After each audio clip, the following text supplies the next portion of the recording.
Hey guys, this is ThioJoeTech, and today we're going to be looking at the LG G4. This is the latest flagship smartphone from LG. Now I've got quite a bit to say, so let's take a look. Now I actually got the G4 as part of an early trial program from LG, so it might not be out where you live. And also, full disclosure, part of this program I didn't pay for the phone, but I'm obviously going to be giving a completely unbiased review. You're going to hear what I do like, what I don't like, and everything in between. First, let's start off with the obvious, what the phone looks like. The front, you'll notice it's a 5.5-inch IPS panel display.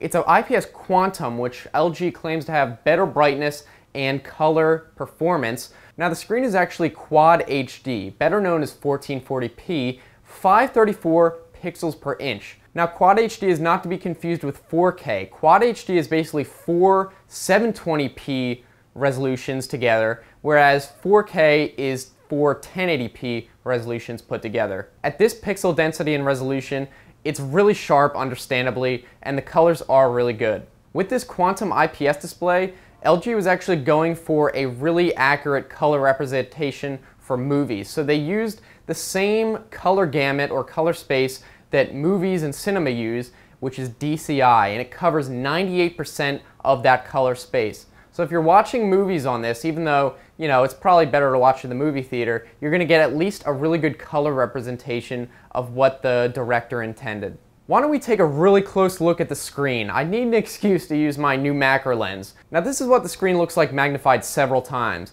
And you can see compared to my old Nexus 5, which is 1080p, that it looks a lot more compact, and you can understand why it looks a lot sharper. Now you might not be able to understand just how small these pixels are, so here is an office staple at the same exact scale. Wow.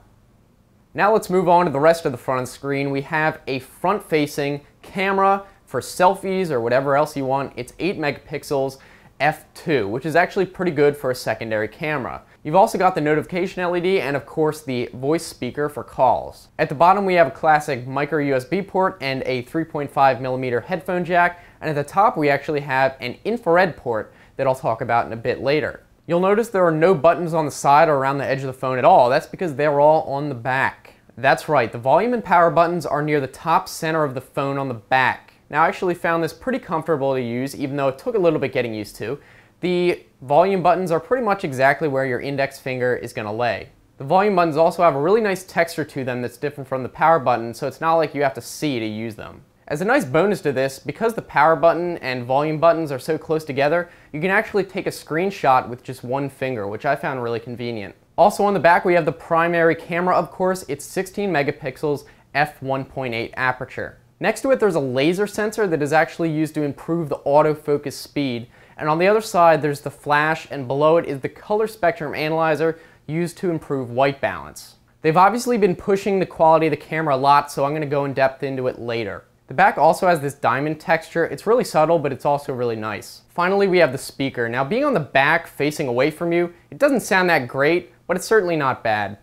The plastic back is actually removable. You will notice there is a 3000 milliamp hour replaceable battery, which is really nice. Here you'll also find the micro SIM port and a micro SD card slot.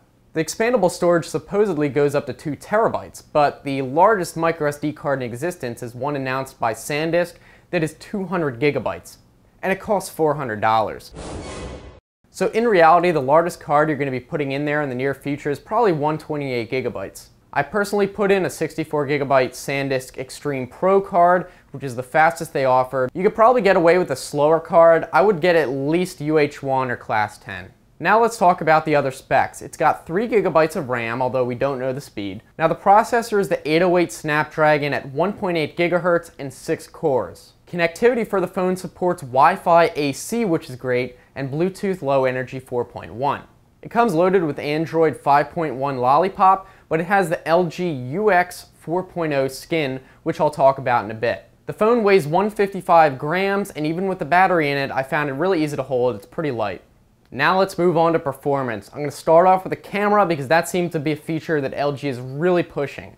Now it is a really good camera for the phone. It's 16 megapixels and has a wide aperture of 1.8, which is good for improving low light ability. One thing I really liked is just how close you can get to the subject and that close focus distance, which is good for what can be considered macro photography. It also supports RAW files in manual mode, which is a really big deal for people who are more serious about photography and want to do a little bit more post-processing. I went around taking a few pictures, and here are some samples. In auto mode, the exposures are good and the white balance was fine. And the images come out really sharp even when viewed at 100%. Around the edges, you do lose some distortion and sharpness, but probably that's not going to be a problem for most people. I also noticed that the photos do come out of the camera at a little bit lower contrast for my taste, but this can be quickly and easily fixed in post with like Lightroom or something like that. Here's an example of a before and after of right out of the camera and after I did a little bit of processing on the photo.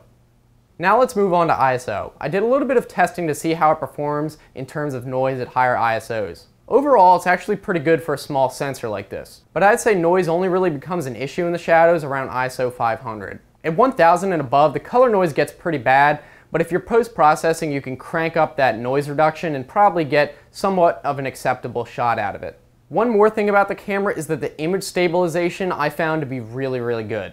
I took all those sample photos handheld, and while I was bracing myself with two arms against the table, even at half a second, I basically saw no motion blur. So that just shows how good the image stabilization is. If you can hold it relatively still, the image stabilization is going to be able to give you a really sharp shot even at slower shutter speeds. Now let's talk about video, which can be recorded up to 4K. 1080p is recorded at 17 megabits per second, 30 frames per second, which is pretty good. You know, it's not bad, it's not amazing, but it'll do. Now recording in 4K on the other hand, it's nothing that can't be fixed with an update, but right now the bitrate for 4K is only 30 megabits per second.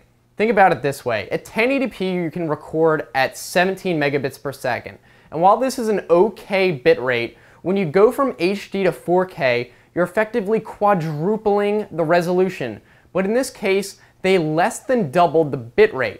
So you're getting less than double the information in the video with quadruple the resolution. Now I can understand why they would do this. At 4K for 5 minutes, it records a 1 gigabyte file, which for the average consumer is probably already too big. However, I would like to see at least the advanced option to have the ability to go higher bitrate if our cards can handle it and we want those bigger files with higher quality. Now, like I said, this is something that can be fixed with a software update, and I really hope they do because for me, it's a big deal. Okay, now let's move on to the battery, which is actually really great, especially considering the high-end processor and high-resolution screen. I found it to last pretty much all day, especially on Wi-Fi. I don't think I've had a day yet where it dropped below 30%, even though I wake up pretty early. Now obviously, as with any phone, if you're using cellular data the whole day and heavily using it, it probably won't last the whole day, but in my experience, I haven't had any problems. I did a bit of stress testing for the battery as well. I recorded a 4K 5-minute video straight through at maximum screen brightness, and the battery only dropped 3%. Also, streaming an 11-minute video at 720p from YouTube on cellular data, I found it only dropped 4%, which is good, especially considering its heavy usage. I did notice it takes a lot more time to lower the battery percentage when you're almost fully charged as opposed to if you're at the middle of the range charge. So if you're at a really low battery, it probably would drain a little bit faster. Now the G4 does indeed support Qualcomm Quick Charge, which is awesome. The charger I bought is the all-key charger, and I found that when charging it, it actually charged faster than it drained while doing my stress test. I'd estimate for me it was charging at about 1% per minute. So overall, I really do like the battery's performance. Alright, for the final part, I'm going to talk about what it's like to actually use the phone. As expected, it's got great performance, snappy responses. I really don't see any stutters, occasionally when starting up, but that might just be an Android issue. The skin the G4 uses is LG's UX 4.0 skin. Coming from stock Android, I've really had no problems with it. It's really similar, but has some important features that I do actually like added. It does come bundled with some apps. The ones that I've noticeably found useful are the Quick Memo and the Quick Remote, which actually lets you use the infrared port on the front to program your remote controls into the phone and use it to control your TVs or any other devices like a cable box and stuff like that. At the top, you can swipe down and bring up this menu with a lot of useful settings that are easily accessed, like brightness, volume, and then you can scroll across and get a lot of toggles, so that's really useful there. There's also the ability to add the battery percentage at the top right, and last I checked, stock Android can't actually do this without a third-party app, so I'm really glad you can do this on the G4. In the app window, there's a really convenient clear all button that is really nice for just clearing all your apps and stopping everything that's running. You can set to use the volume buttons on the back as shortcut keys when the phone is locked, such as pressing twice to instantly take a picture, or you can have it just open up the app, and another one would open up the quick memo app and stuff like that. So that's really convenient. I actually have it set to instantly take a picture because I figure if I need to access it that quick, I probably just want to take the picture immediately. There's also a feature called Smart Settings, which lets you toggle different features based on certain conditions such as location, being connected to Bluetooth. For example, if you're at home and the GPS knows you're at home, it'll turn on and off your Wi-Fi. And you can set all these, what you want to do. So I found this a really nice feature to add. Another nice feature is the dual window mode. You can actually run 2 apps at once. It's split screen. I don't know if I'm going to really use this. I personally have it disabled, but that's totally preference. And if you're using a lot of multitasking apps and stuff like that, then it might be something you would be interested in. If you decide to use the LG keyboard, which is enabled by default, you can actually resize it so you can take up as big or as little of the screen as you want. You can also have the keyboard stick to one side of the screen or the other so you can use it one-handed. However, I do wish you could enable this on the fly, like if you're just texting, because right now you have to go all the way into the settings, I think, just to change it, and it's on all the time or off. Also in the settings, you can actually change the bottom home buttons. You can add shortcuts to stuff like the quick memo app, or you can actually have it enable dual window mode and stuff like that, and you can have up to 5. So I found that really useful, even though I pretty much just stick with the default 3. On the lock screen at the bottom, it displays a list of default apps like phone, quick memo, camera, that kind of thing, so you can quickly access them. One thing I didn't like is you can't actually change these apps from what I understand. I was digging around trying to change them and I couldn't find out how to.